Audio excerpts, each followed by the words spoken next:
بزرگان محترم اور عزیز دوستو، قرآن کریم کی ایک آیت کی میں نے تلاوت کی ہے۔ اللہ پاک فرماتے ہیں کہ اور اس دن ایمان والے اللہ کی مدد کی وجہ سے خوش ہوں گے، اور اللہ تعالی جس کی چاہتا ہے اس کی مدد کرتا ہے، اور وہ غالب ہے، حکمتوں والا ہے۔ قرآن کریم کی آیات میں اللہ پاک کی اصل منشا تو یہ ہوتی ہے کہ ایمان والوں کی توجہ آخرت کی طرف رہے۔ وجہ اس کی یہ ہے کہ یہ دنیا ہمیشہ رہنے کی جگہ نہیں، یہاں کی امیری بھی عارضی ہے، غریبی بھی عارضی ہے، یہاں کی خوشیاں بھی عارضی ہیں، یہاں کا غم اور دکھ بھی عارضی ہے، یہاں کی بیماری بھی وقتی چیز ہے، تندرستی بھی عارضی چیز ہے۔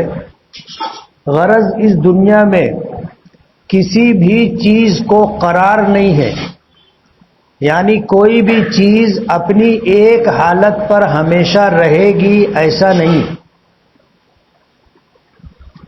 ہر آن اور ہر لمحہ تبدیلی ہوتی رہتی ہے، وہ تبدیلی چاہے ہمیں محسوس ہو یا ہمیں محسوس نہ ہو، لیکن تبدیلی بہرحال آتی ہے۔ اور اس کے مقابلے میں آخرت ہے کہ جہاں اللہ پاک جو عطا کریں گے وہ فانی اور وقتی نہیں ہوگا، بلکہ وہ ہمیشہ ہمیشہ کے لیے رہے گا۔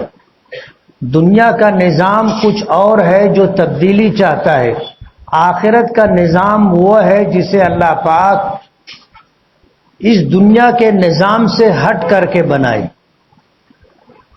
اسی لیے آخرت کی نعمتوں کو بقا ہے، یعنی وہ نعمتیں ہمیشہ باقی رہیں گی، اور دنیا کی نعمتوں کو بقا نہیں ہے، وہ ہمیشہ باقی نہیں رہیں گی، کبھی رہتی ہیں، کبھی چھین لی جاتی ہیں، کبھی ختم ہو جاتی ہے۔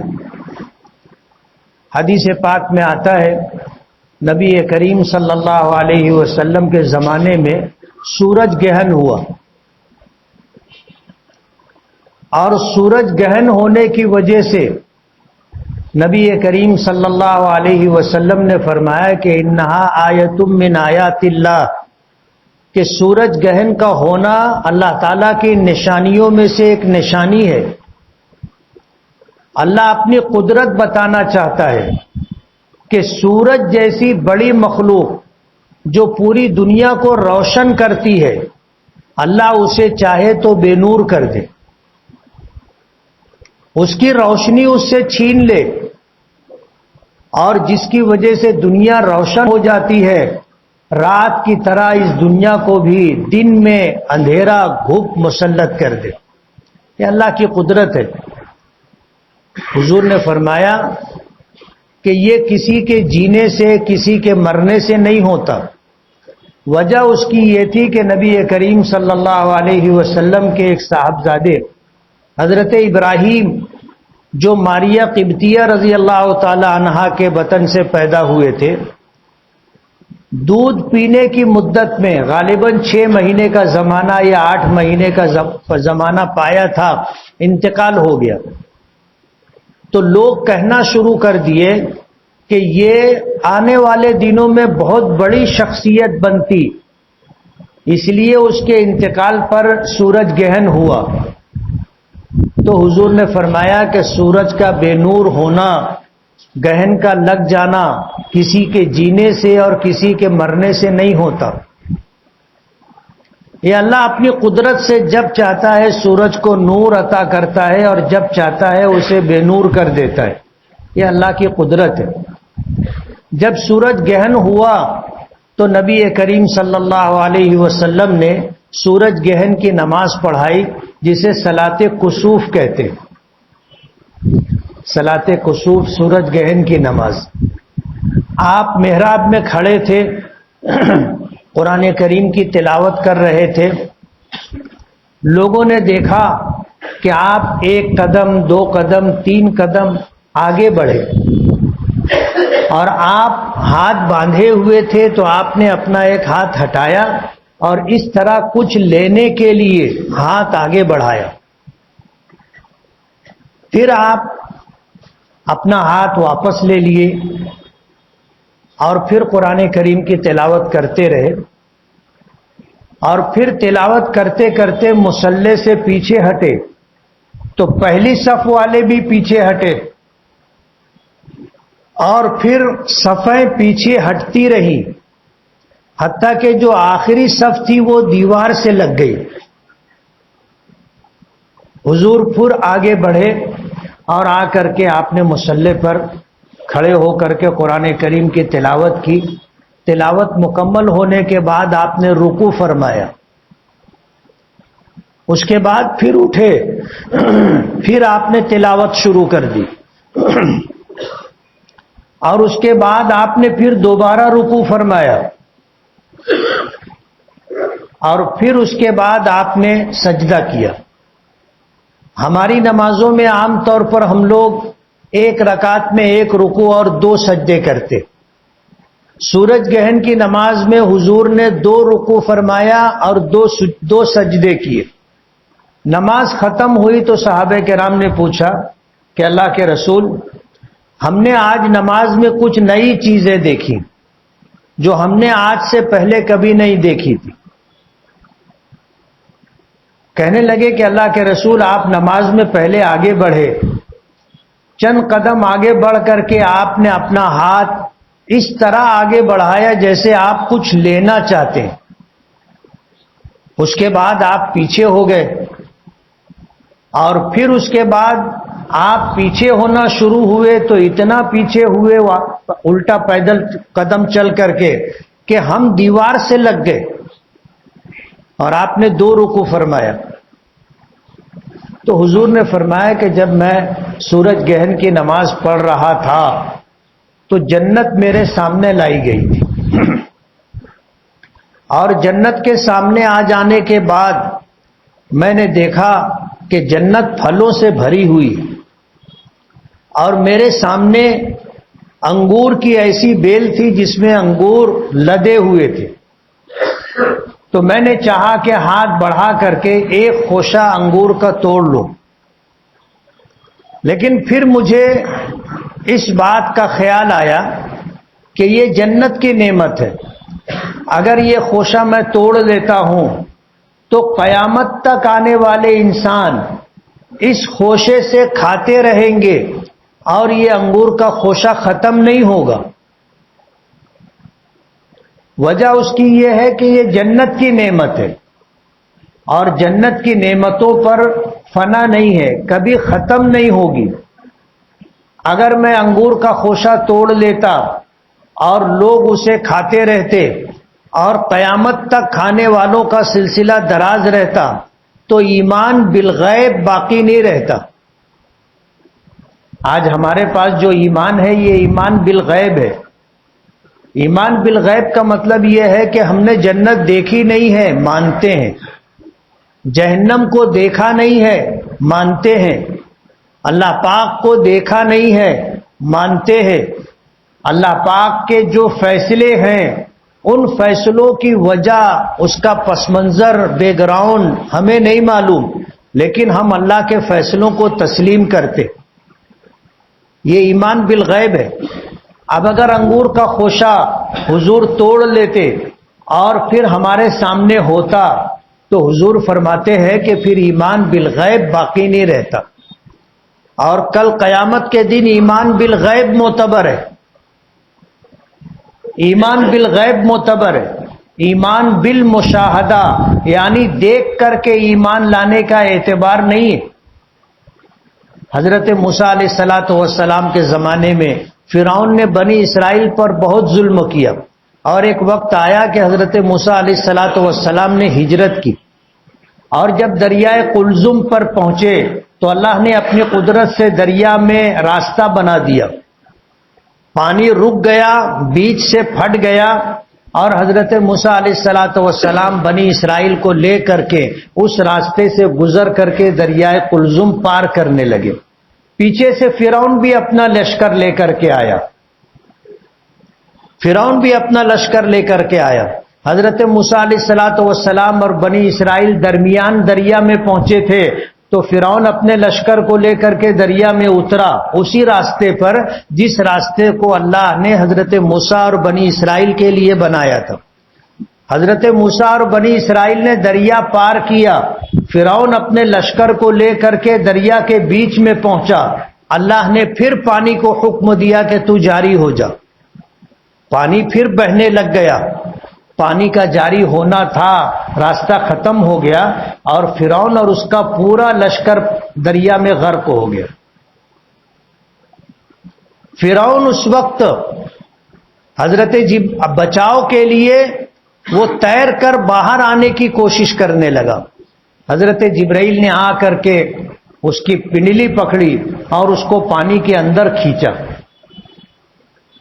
تو وہ کہنے لگا کہ آمنت برب ہارون و موسیٰ، کہ میں ہارون اور موسیٰ کے پروردگار پر ایمان لایا. حضرت جبرائیل نے جواب دیا الآن وقد عصیت من قبل وکنت من المفسدین، کہ اب تو ایمان لا رہا ہے. اب تو ایمان لا رہا ہے جب اللہ کا عذاب دیکھ چکا. آج سے پہلے تو نافرمانی کر رہا تھا اور زمین میں فساد برپا کرنے والے لوگوں میں تو شامل تھا. آج اللہ کا عذاب دیکھ کر ایمان لا رہا ہے، اس ایمان کا اعتبار نہیں ہے. یہی وجہ ہے کہ جب انسان سکرات میں ہو، موت کی کیفیت طاری ہو چکی ہو اور عالم غیب عالم مشاہدہ میں آ گیا ہو، روح قبض کرنے والے فرشتوں کا آنا دکھائی دینے لگا ہو، پھر وہ ایمان لائے تو اس وقت کا ایمان معتبر نہیں. وجہ اس کی یہ ہے کہ اب اس کا ایمان بالغیب نہیں ہے، ایمان بالمشاہدہ ہے. اس نے دیکھا ہے تو مانا ہے، بغیر دیکھے اللہ کے نبی صلی اللہ علیہ وسلم کی بات پر بھروسہ کر کے یقین کر کے وہ ایمان نہیں لایا. وہ ایمان لایا تو اس وجہ سے کہ اس نے اپنی آنکھوں سے دیکھا ہے. اسے حضور اور نبی کی بات پر یقین نہیں تھا، اپنے دیکھنے پر یقین کر کے وہ ایمان لا رہا ہے. یہ ایمان بالمشاہدہ ہے، اس کا اعتبار نہیں. تو میں یہ کہہ رہا تھا کہ اس دنیا کی تمام نعمتیں عارضی ہیں، تمام نعمتیں عارضی، کوئی نعمت بھی ہمیشہ باقی رہنے والی نہیں. مقابلہ ہوتا ہے، آدمی جیتتا بھی ہے ہارتا بھی ہے. اللہ پاک فرماتے ہیں کہ خوش ہونے کا دن وہ ہے قیامت کا دن جس دن ایمان والوں کی اللہ مدد کرے گا، اور ایمان والے اللہ کی مدد کی وجہ سے خوش ہو جائیں گے. جیت کی خوشی بھی عارضی ہوتی ہے، وہ اس دنیا کی ہے. اصل مقابلہ دنیا داری میں نہیں، اصل مقابلہ دین داری میں ہونا چاہیے. آدمی کسی کی نمازوں کو دیکھ کر اپنی نمازوں کو اس سے بہتر بنانے کی کوشش کرے، کسی کی عبادتوں کو دیکھ کر اس سے بہتر عبادت کرنے کی کوشش کرے.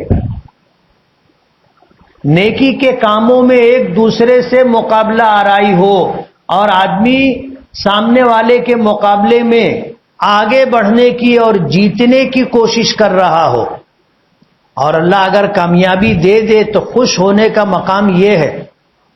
ورنہ دنیا بھی عارضی ہے، اور دنیا میں جو کچھ انسان کو ملے گا وہ سب عارضی اور وقتی، کوئی چیز ہمیشہ رہنے والی نہیں.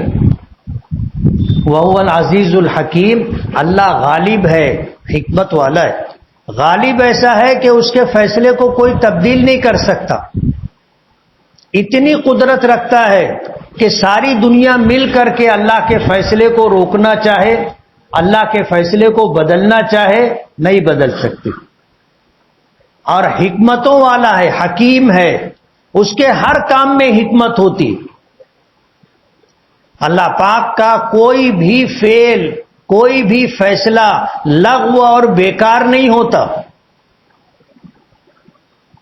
ہر کام میں اللہ کی حکمت اور مصلحت ہوتی ہے. اللہ پاک کا کوئی فعل حکمت سے خالی نہیں. کہتے ہیں الحکیم لا یخلو فعلہ عن الحکمہ، کہ اس کا کوئی بھی فیصلہ، اس کا کوئی بھی عمل حکمت سے خالی نہیں ہوتا. کل کا دن نتیجے کا دن ہے. ظاہر بات ہے یہ خوشی بھی کوئی دائمی خوشی نہیں ہوگی، اور یہ جیت بھی کوئی ہمیشہ کی جیت نہیں ہوگی. یہ بھی عارضی اور وقتی ہے. اللہ جسے چاہے گا اسے عطا کرے گا.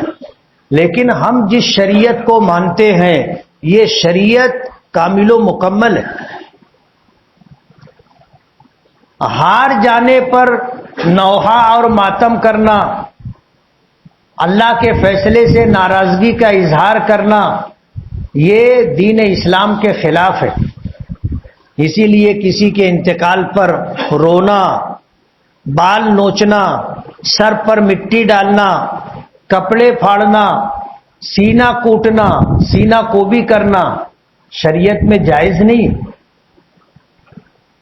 اسی طرح اگر خوشی مل جائے، آدمی جیت جائے، تو اسے بھی شریعت کے حدود سے باہر نہیں جانا چاہیے. یہی وجہ ہے کہ خوشی کے موقع پر ہماری شریعت میں ناچنا حرام ہے. خوشی کے موقع پر موسیقی کے ساتھ گانا گانا حرام ہے. ہماری شریعت نے اس کی اجازت نہیں دی. خوشی کا موقع ہو، غمی کا موقع ہو، آدمی شریعت کے دائرے میں رہے، شریعت کے دائرے سے باہر نہیں نکلے. نبی کریم صلی اللہ علیہ وسلم کی زندگی میں فتح مکہ کا واقعہ بہت بڑی خوشی کا دن تھا. جس مکے سے مکے والوں نے آپ کو نکلنے پر مجبور کر دیا تھا اور آپ ہجرت کر کے مدینہ منورہ تشریف لے گئے تھے، مدینہ منورہ پہنچنے سے پہلے آپ کو قتل کرنے کی ہر ممکن تدبیر کی گئی. مجبوراً نبی کریم صلی اللہ علیہ وسلم کو اپنا وہ راستہ جو عام لوگوں کے آنے جانے کا راستہ تھا اسے چھوڑ کر کے جنگلوں میں سے، وادیوں میں سے، ریگستانوں میں سے، پہاڑوں میں سے ہو کر کے مدینہ پہنچنا پڑا تھا. تلاش کرنے والے، آپ کو قتل کرنے والے اس راستے پر چل رہے تھے جس راستے پر عام طور پر لوگ مکے سے مدینہ جاتے تھے. آج بھی وہ راستہ ہے، اسے طریق مدینہ قدیم کہتے ہیں. مدینہ جانے کا پرانا راستہ. شاہ فہد رحمت اللہ علیہ نے اپنے زمانے میں دنیا بھر کے بڑے علماء کو جمع کیا اور ان سے اس بات کو جاننے کی کوشش کی کہ اللہ کے نبی صلی اللہ علیہ وسلم نے جب ہجرت کی تھی تو کس راستے سے آپ مدینہ منورہ تشریف لے گئے تھے، اس کا تعین کر دو. علماء کرام نے ہجرت کے سفر کی ساری حدیثیں سامنے رکھی اور ان ساری حدیثوں کو سامنے رکھ کر کے علماء کرام نے وہ راستہ طے کیا جدھر سے حضور مکے سے نکل کر کے مدینہ منورہ پہنچے تھے. وہ ساری حدیثیں دیکھیں کہ حضور نے صبح کہاں کی تھی، دوپہر کس مقام پر کی تھی، شام کس مقام پر کی، رات کہاں ٹھہرے، اور اس راستے میں آپ نے فجر کی نماز کہاں پڑھی تھی، ظہر کی نماز کہاں پڑھی تھی، عصر مغرب عشاء کی نماز کہاں پڑھی تھی. یہ ساری روایتیں جمع کر کے علماء کرام نے راستہ بتایا کہ اس راستے سے حضور مدینہ پہنچے تھے. تو شاہ فہد نے وہاں راستہ بنوایا جو مکے سے مدینہ تک ہے، اس کو طریق ہجرہ کہتے ہیں، یعنی ہجرت والا راستہ. ہجرت والا راستہ. اللہ کے رسول صلی اللہ علیہ وسلم مدینہ پہنچے. مدینے میں بھی مکے والوں نے آپ کو چین سے بیٹھنے نہیں دیا. ہر وقت مسلمانوں کو اندیشہ رہتا تھا کہ پتہ نہیں کافر کب حملہ کر دے. مدینہ پہنچ کر آپ نے اہل مدینہ سے معاہدہ کیا کہ ہم مصیبت کے وقت آپ کا ساتھ دیں گے، آپ ہمارا ساتھ دینا۔ تمام یہودی قبائل سے آپ نے معاہدہ کیا، اسی لیے کہ اطمینان نہیں تھا، حتیٰ کہ رات رات بھر صحابہ کرام حضور کے دروازے پر کھڑے رہ کر پہرا دیا کرتے تھے۔ اہل مدینہ بھی اسی اندیشے میں رات گزارا کرتے تھے کہ پتہ نہیں کب حملہ ہو جائے گا۔ پھر ایک وقت آیا کہ اللہ پاک نے قرآن کریم میں آیت نازل کی کہ واللہ یعصمک من الناس، اللہ تعالیٰ آپ کو لوگوں سے بچا کر کے رکھے گا، آپ فکر نہ کریں۔ حضور نے آواز دی، دروازے پر کون ہے؟ تو غالباً حضرت سعد ابن ابی وقاص رضی اللہ تعالی عنہ تھے۔ کہنے لگے کہ اللہ کے رسول انا سعد ابن مالک، میں سعد ابن مالک ہوں۔ تو حضور نے فرمایا کہ اب جاؤ آرام کرو، اللہ نے میری حفاظت کی ذمہ داری لے لی ہے۔ مقابلہ ہوتا رہا، 20-22 جنگیں ہوئی 6-8 سال میں۔ سن 6 ہجری میں آپ نے صلح حدیبیہ کا معاہدہ کیا تھا، اور اس کے بعد سن 8 ہجری میں اس معاہدے کی خلاف ورزی ہونے کی وجہ سے آپ نے مدینے سے چل کر مکے پر حملہ کیا اور مکے کو فتح فرمایا۔ تو مکے کا فتح ہو جانا آپ کی زندگی کا سب سے بڑا کارنامہ ہے کہ مکہ اور اسی طرح حدود حرم کو اور اللہ کے گھر بیت اللہ کو آپ نے بتوں سے پاک کیا تھا، شرک سے پاک کیا تھا، اور توحید کے لیے اس گھر کو لوگوں کے لیے مختص کر دیا تھا۔ اللہ پاک نے سب سے بڑی خوشی عطا کی تھی۔ جب مکے میں فاتحانہ داخل ہو رہے تھے تو آپ کی سواری پر حضرت فضل ابن عباس رضی اللہ تعالیٰ عنہ، یا ایک روایت میں آتا ہے کہ حضرت اسامہ ابن زید رضی اللہ تعالیٰ عنہ تھے۔ حضرت اسامہ کے متعلق آتا ہے کہ جب مکہ فتح ہوا اور یہ خبر ملی اور اللہ کے رسول صلی اللہ علیہ وسلم باہر جہاں قیام پذیر تھے وہاں سے سواری آپ نے منگوائی، اور سواری پر بیٹھ کر جب چلنے لگے تو آپ کے ساتھ آگے حضرت اسامہ ابن زید بیٹھے ہوئے تھے، اور خوشی میں وہ اچھلنے لگے۔ نبی کریم صلی اللہ علیہ وسلم نے فرمایا علیک یا اسامہ، کہ میرے بیٹے اسامہ سکون سے بیٹھو، سکون سے بیٹھو، میری شریعت میں خوشی کے موقع پر ناچنا حرام ہے، میری شریعت میں مصیبت کے موقع پر نوحہ اور ماتم کرنا حرام ہے۔ آپ نے منع کیا۔ کل کا دن کسی کے لیے جیت اور کسی کے لیے ہار کا دن ہوگا، ہمیں بھی شریعت کے دائرے میں رہنا ہے، پٹاخے بازی نہیں کرنا ہے، شور شرابہ نہیں کرنا ہے، ایسا کوئی کام نہیں کرنا ہے جس سے دوسروں کو تکلیف ہو۔ ہماری شریعت نے اس کی اجازت نہیں دی ہے۔ ہم جو پیسہ پٹاخے بازی میں، آتش بازی میں اور ہول ہپاڑ میں خرچ کرنے والے ہوں، وہ پیسہ ہمیں اللہ کے راستے میں صدقہ کرنا چاہیے، نیکی کے کاموں میں ان پیسوں کو خرچہ کرنا چاہیے۔ یہ ہماری شرعی ذمہ داری ہے۔ کسی کی جیت میں اور کسی کی ہار میں ہمیں شریعت نہیں چھوڑنی ہے۔ ہم پہلے مسلمان ہیں، ایمان والے ہیں، اللہ اس کے رسول صلی اللہ علیہ وسلم کی شریعت کے تابع دار ہیں۔ ہم نہ خوشی کے موقع پر شریعت چھوڑ سکتے ہیں اور نہ غمی کے موقع پر شریعت چھوڑ سکتے۔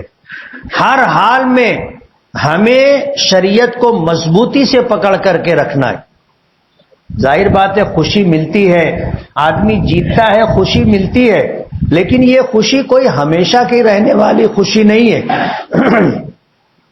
اصل خوشی تو قیامت کے دن جب جیت اور کامیابی ملے گی، وہ دن خوشیوں والا دن ہوگا، اور اس دن اللہ پاک جنہیں کامیابی عطا کرے گا وہ خوش ہوں گے، اور اس کا تذکرہ اللہ پاک نے قرآن کریم کی اس آیت میں کیا کہ وہ دن ہوگا جس دن ایمان والے اللہ کی مدد کی وجہ سے خوش ہوں گے، خوشیاں منائیں گے۔ یفرح المؤمنون بنصر اللہ، اہل ایمان خوشیاں منائیں گے اللہ کی مدد کی وجہ سے. ینصر من یشاء، اللہ جس کی چاہتا ہے اس کی مدد کرتا ہے. وہو العزیز الحکیم، وہ غالب ہے، وہ حکمت والا ہے. اللہ کے فیصلے کو نہ کوئی تبدیل کر سکتا ہے اور نہ اللہ کا کوئی فیصلہ حکمتوں سے خالی ہوتا ہے. اس لیے ہمیں شریعت کی پاسداری کرنی ہے. آپ اللہ کے راستے میں خرچ کیجئے، آپ صدقات و خیرات دیجئے، آپ 2 رکعت نماز صلاۃ شکرانہ ادا کیجئے، آپ اللہ کا ذکر کیجئے. اللہ کو یہ ادا پسند ہے. فتح مکہ کے موقع پر جب حضور مدینے مکے میں داخل ہو رہے تھے تو آپ بیٹھے ہوئے تھے. آپ نے اس طرح اپنے سر کو جھکایا کہ اونٹ کے پالان سے آپ کی پیشانی ٹکی ہوئی تھی، جیسے ہم سجدے کی حالت میں زمین پر اپنا سر اور پیشانی ٹیک دیتے. حضور اس حالت سے مکے میں داخل ہوئے تھے.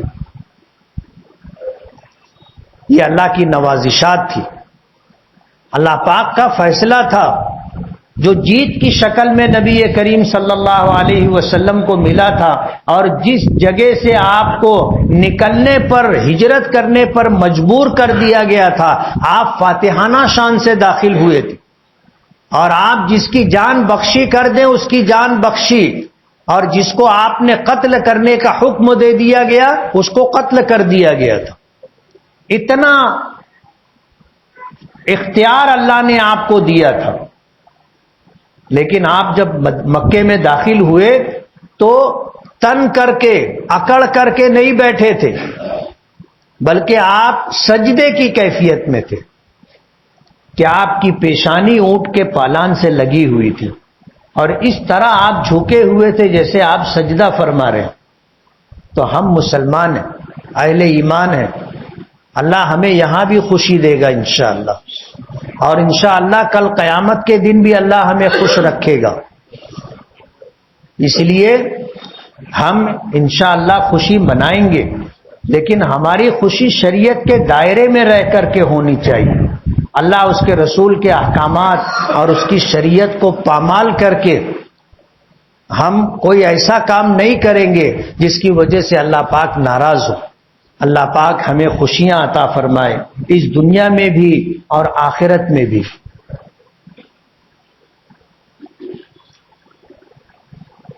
گزشتہ مہینہ 25 اکتوبر جمعہ کو اپنی جامع مسجد میں دارالعلوم محمدیہ کا چندہ 78,850 روپے ہوا تھا. اس مہینہ آئندہ ہفتے 29 نومبر جمعہ کو جامعہ انعام العلوم درے گاؤں کا چندہ ہوگا انشاءاللہ. تو جیب میں پیسے ڈال کر کے لائیں، خالی جیب نہ آئے، یاد رہے گا. اور جو ہم اپنے ہاتھ سے اللہ کے راستے میں خرچ کر دیں گے یہی ہمارا ہے. باقی مرنے کے بعد آپ جتنا چھوڑ جاؤ گے وہ دوسروں کا ہے، اپنا نہیں ہے. کل قیامت کے دن ہمیں جو ملے گا وہ یہی اللہ کے راستے میں خرچ کیا ہوا ملے گا. اس لیے آئندہ ہفتے آپ اپنی جیبوں میں کچھ پیسے رکھ کر کے لائیں، اور اس نیت سے لائیں کہ ہمیں اللہ کے دین کی مدد کرنی کریں گے. وآخر دعوانا ان الحمد للہ رب العالمین. جن ساتھیوں نے سنت نہ پڑھی ہو وہ سنت پڑھ لیں.